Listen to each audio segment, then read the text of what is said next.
بسم اللہ الرحمن الرحیم نحمد ونصلی علی رسول الکریم۔ ٹاپک ہے السنت تضع الاصول الکلیہ، یعنی جو سنت ہے وہ اصول کلیہ وضع کرتی ہے، بناتی ہے۔ سب سے پہلے اس کا ریویو لینا چاہیں، جو یہ پورا کا پورا ٹاپک ہے، چھوٹی سی ہے لیکن ایک بہت بڑی ایک علم والی ٹاپک ہے۔ تو اس میں یہ ہے کہ قرآن میں جو جزیات پھیلے ہوئے ہوتی ہیں، قرآن میں کیا ہوتی ہیں؟ جزیات، احکام کی شکل میں جزیات پھیلی ہوئی ہوتی ہیں۔ تو سنت چونکہ شرح کا کام کرتی ہے، تفسیر کا کام کرتی ہے، تو سنت ان تمام جزیات کو کبھی ایک اصول میں ڈال دیتی ہے۔ یعنی جو قرآن مجید میں تمام جزیات پھیلے ہوئے ہیں، احکام پھیلے ہوئے ہیں، تو سنت کیا کرتی ہے؟ ان تمام جزیات کو ایک اصول میں ڈال دیتی ہے، ایک اصول بناتی ہے سنت، ایک اصول بناتی ہے۔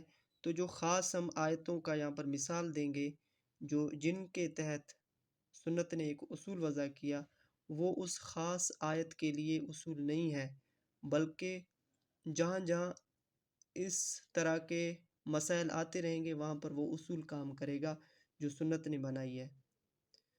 تو آگے کیا ہے؟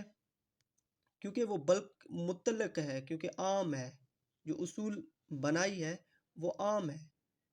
تو یہ ہم نے پورا کا پورا ایک آپ سمجھیں اوور ویو ہم نے اس ٹاپک کا لیا، کیونکہ ٹاپک یہ بہت بڑا اہم ہے، یہ چھوٹی سی ٹاپک ہے لیکن اہم ٹاپک ہے۔ تو ہم نے سب سے پہلے کیا کہا کہ قرآن مجید میں احکام ہوتے ہیں، وہ جزیات کی شکل میں ہر جگہ پھیلے ہوتے ہیں۔ تو سنت کیا کرتی ہے کہ ان کو ایک اصول میں ڈھال دیتی ہے۔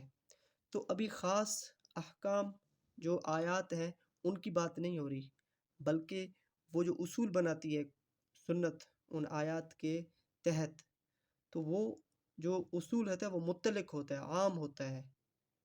یہاں پر ہم مثالوں کے ساتھ سمجھیں گے تو آسانی کے تحت ہمیں سمجھ میں آ جائے گی۔ آپ صلی اللہ علیہ وسلم فرمایا لا ضرر ولا ضرار، نہ تکلیف تمہیں پہنچے نہ تکلیف تم کسی کو پہنچاؤ۔ تو اس کا یہ مفہوم نکلتا ہے فَإِنَّ الضَّرَرَ قَدْ جَاءَ مَنْعُ فِي الْقُرْآنِ فِي آیَاتٍ کَثِیرَةٍ، کیونکہ قرآن مجید میں ضرر سے منع کیا گیا ہے، نقصان دینے سے منع کیا گیا ہے۔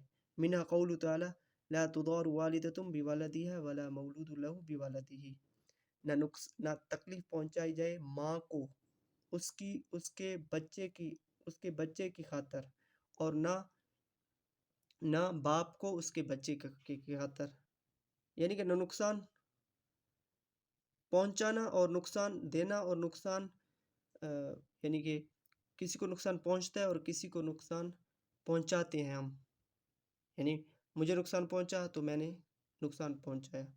تو یہ آیت نے کہا کہ نہ نقصان پہنچاؤ اور نہ تمہیں نقصان پہنچے، نہ کسی اور کو نقصان دو۔ تو ابھی دیکھیں یہ جو سنت نے جو وضع کی ہے، اصول وضع کی ہے، تو بہت ساری ولا تمسکوہن ضرارا لتعتدوا، یعنی کہ اس عورت کو گھر میں روکی نہ رکھو تاکہ تم اس کو کیا کرو، تاکہ تم اس سے زیادتی کرو، تکلیف پہنچاؤ۔ تو یہ سنت نے ایک اصول، ان آیتوں کو جزیات کو ملا کر ایک اصول قائم کیا کہ نہ نقصان پہنچاؤ اور نہ نقصان پہنچنے دو۔ مثلا سر نے ایگزامپل دیا کہ آپ کو اگر پولیس گرفتار کرتی ہے تو وہاں جا کے آپ کو پولیس اسٹیشن میں، تھانے میں جا کے آپ کو لاک اپ میں ڈال دیتی ہے۔ جب آپ آزاد ہوتے ہیں تو کہتے ہیں کہ جی اب مجھے تو انہوں نے غیر قانونی لاک اپ میں ڈالا تھا، تو میں اس طرح کرتا ہوں کہ آگ لگا دیتا ہوں۔ تو ابھی کیا ہے، آپ کو نقصان تو پہنچا، لیکن اس کا یہ مطلب نہیں کہ آپ کسی اور کو نقصان پہنچائیں، یا آپ اس طرح کہیں کہ آپ کورٹ میں پیش ہوئے اور آپ کیس ہار گئے، تو آپ نے کہا کہ ابھی کورٹ نہیں بچے گا یا جج نہیں بچے گا۔ تو یہ کیا ہے؟ یہ ان اصولوں کے خلاف ہے جو قرآن نے اصول، قرآن کی جو اصول کس نے بنائے؟ سنت نے بنایا، اصول کو وضع کیا۔ تو یہ جو ٹاپک ہے اس کا یہ لب لباب یہی ہے۔